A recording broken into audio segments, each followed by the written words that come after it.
نو محرم کو عمر بن سعد نے اور لوگ بلائے. شمر ایک بڑا سخت آدمی تھا، سنگ دل بدبخت، جس نے حضرت علی اصغر کے گلے پر تیر مارا تھا. وہ اور لشکر لے کے آیا. رات کو کہنے لگا امام حسین رضی اللہ تعالیٰ عنہ سے کہ بس بڑا ہو گیا، یہ 9-10 محرم کی درمیانی رات، یہاں آپ جنگ کریں گے یا آپ بیعت کریں گے، دو ہی باتیں.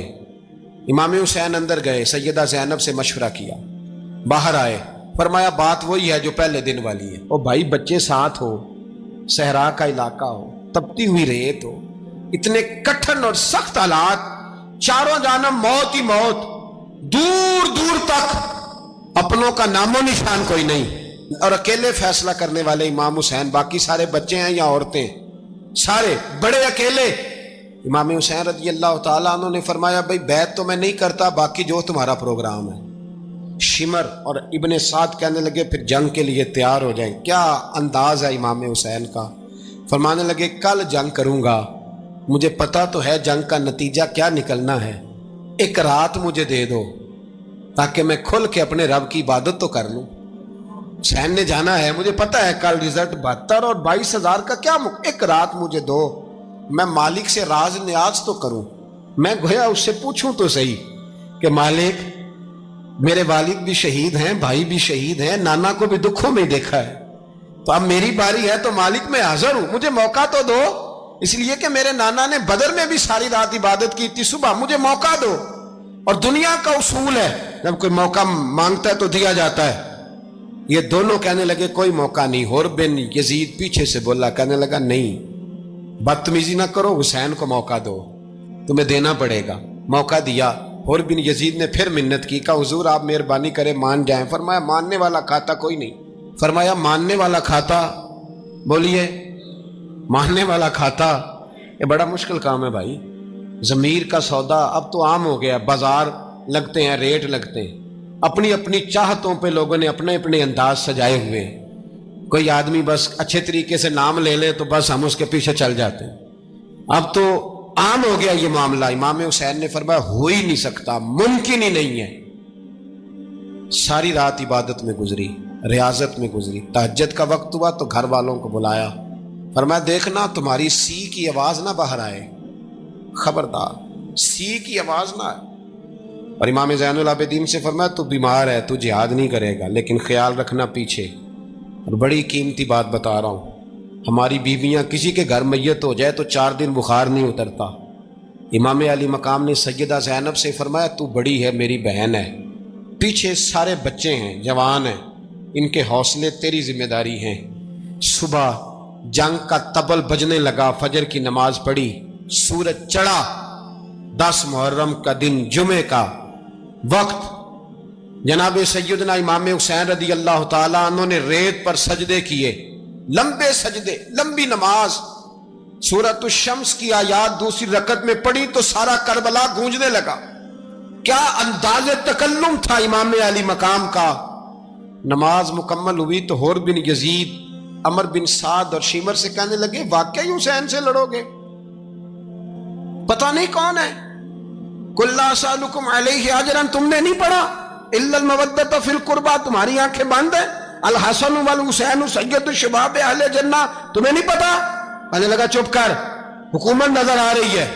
اور بن یزید کہنے لگے پھر میرا بھی فیصلہ سنو، مجھے حکومت نہیں چاہیے، مجھے جنت چاہیے. حکومت نہیں چاہیے. امام حسین کی پہلی فتح دیکھیں. اور بن یزید ایڑی لگا کے نا یزید کے لشکر سے نکل کے امام حسین کے لشکر میں شامل ہو گیا. اور پہلا شخص جس نے امام حسین کو روکا، امام حسین کے نام پر پہلا سر بھی اسی شخص نے کٹایا ہے. لیکن یزید کی قبر پہ لعنت بھی کوئی نہیں برساتا، اس کا محل تھا بہت بڑا.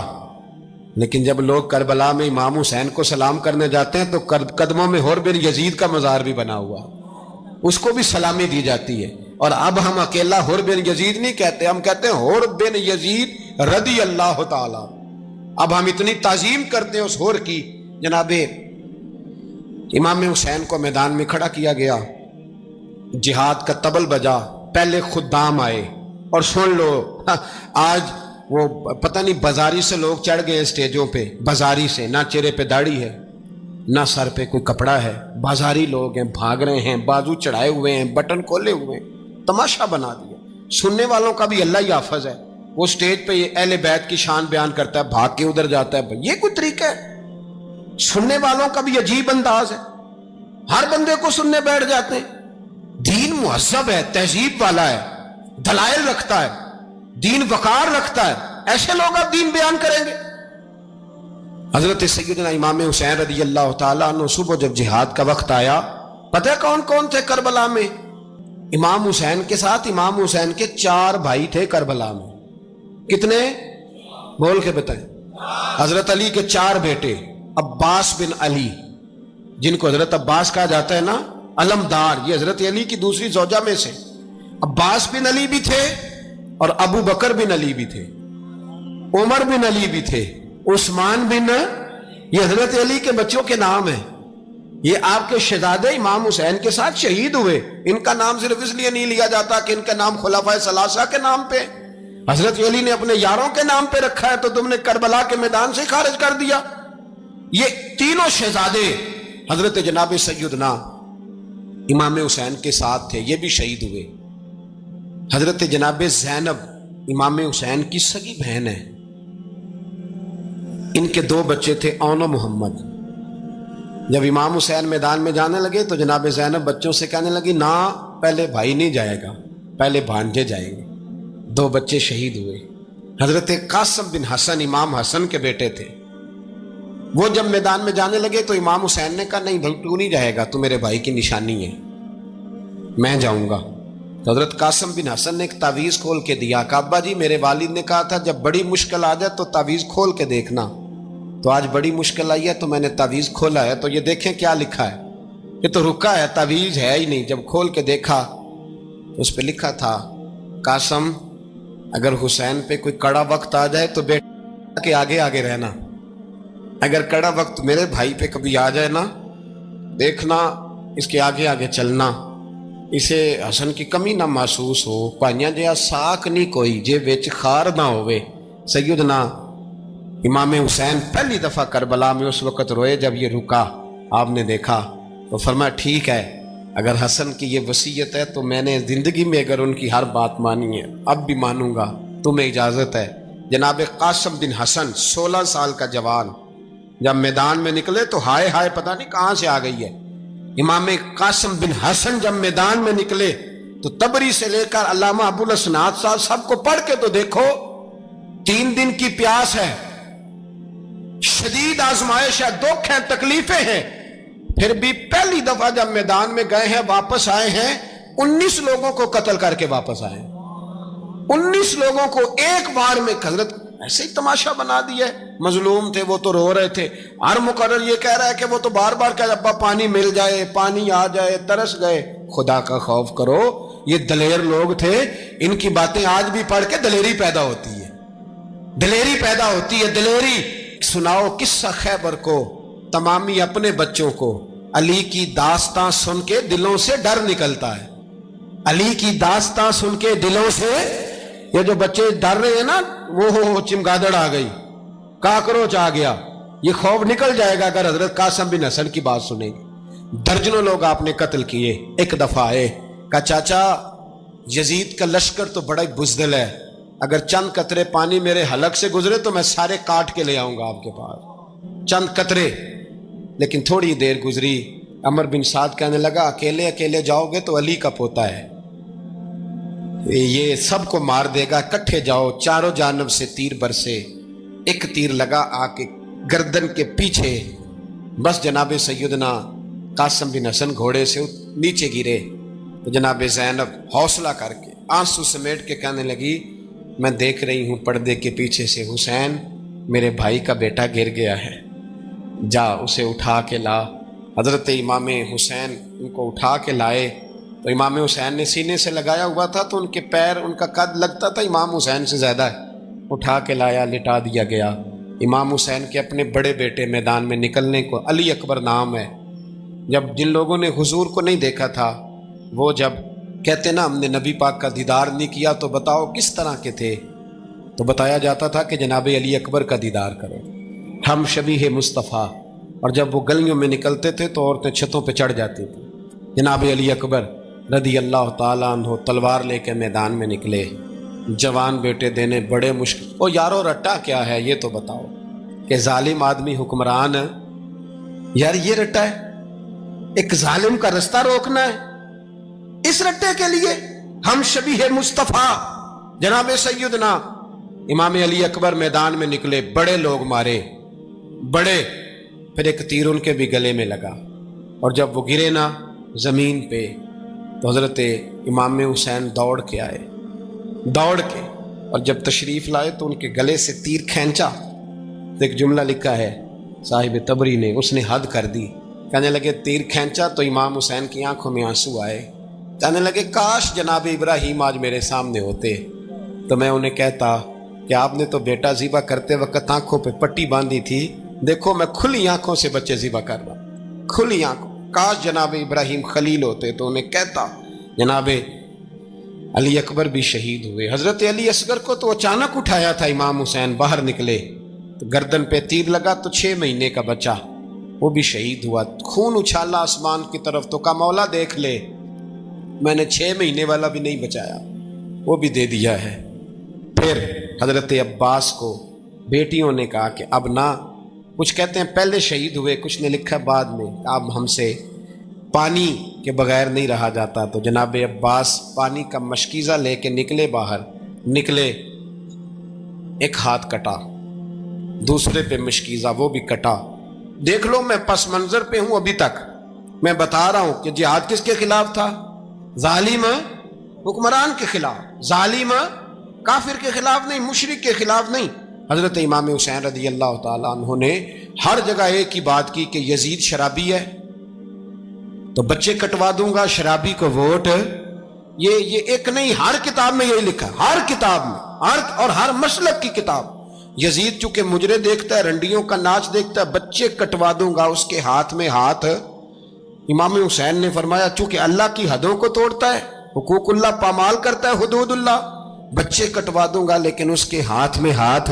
سارا دن خود مجرا دیکھنا اور 10 محرم کو 2 دیگیں پکا کے حسینی بن جانا، سارا سال خود گند مند کرنا، شرابیوں کے ساتھ رہنا، اور 10 محرم کو 2 آنسو بہا کے یاد رکھنا۔ میں ہمیشہ کہتا ہوں، پھر کہہ رہا ہوں، جس کے موبائل میں گندے گانے ہیں، گند دیکھتا ہے، شرابی کبابی کا سپورٹر ہے، ووٹر ہے، یا مجرے دیکھتا ہے، آتا جاتا ہے، وہ یاد رکھے قیامت میں امام حسین کا ہاتھ ہوگا، اس کا گریبان ہوگا۔ ہم سے نہ رقم ہوں گے قصیدے یزید کے، ہم لوگ تو حسین کے سیرت نگار۔ حضرت عباس بازو کٹا، پھر پانی تو بھر لیا تھا، لا نہ سکے، پھر گردن کٹی تو شہید ہوئے۔ بچوں کی بھی شہادت ہوئی، پر جب ان کا لاشا اٹھایا تو امام حسین کہنے لگے مولا اب نہ حسین کی کمر کمزور ہو گئی ہے، اب کمزور ہو، اور بھائی ایک میت ہو جائے تو 4-5 دن تو پوری آنکھیں نہیں کھلتی، کیسا جری خاندان ہے۔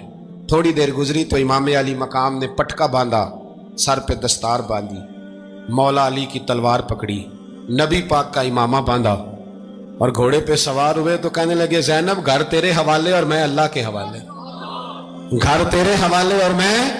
اور پھر امام حسین نکلے، امام علی مقام نکلے۔ راوی کہتے ہیں کہ یہ جلوہ پہلے بھی بڑے سونے تھے، پر آج جو رنگ دیکھا وہ کبھی نہیں دیکھا۔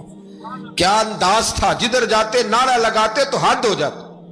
اتنے لوگ امام حسین نے کاٹے، اتنے کاٹے، پھر واپس پلٹ کے آئے اور کہنے لگے زینب ذرا پردے کے پیچھے سے دیکھ تو صحیح میری بہن، ان بزدلوں کو جرت ہی نہیں ہو رہی حسین کے مقابلے میں آنے، ایک دوسرے کو دھکا دیتے، تو جا تو جا۔ پھر اکٹھے وار ہوئے۔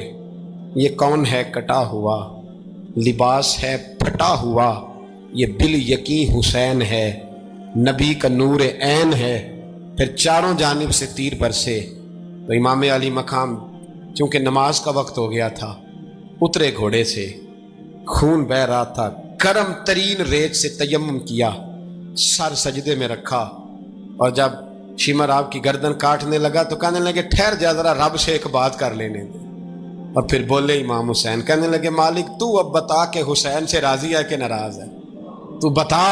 تو پھر ایک آواز آئی، یا ایتھا النفس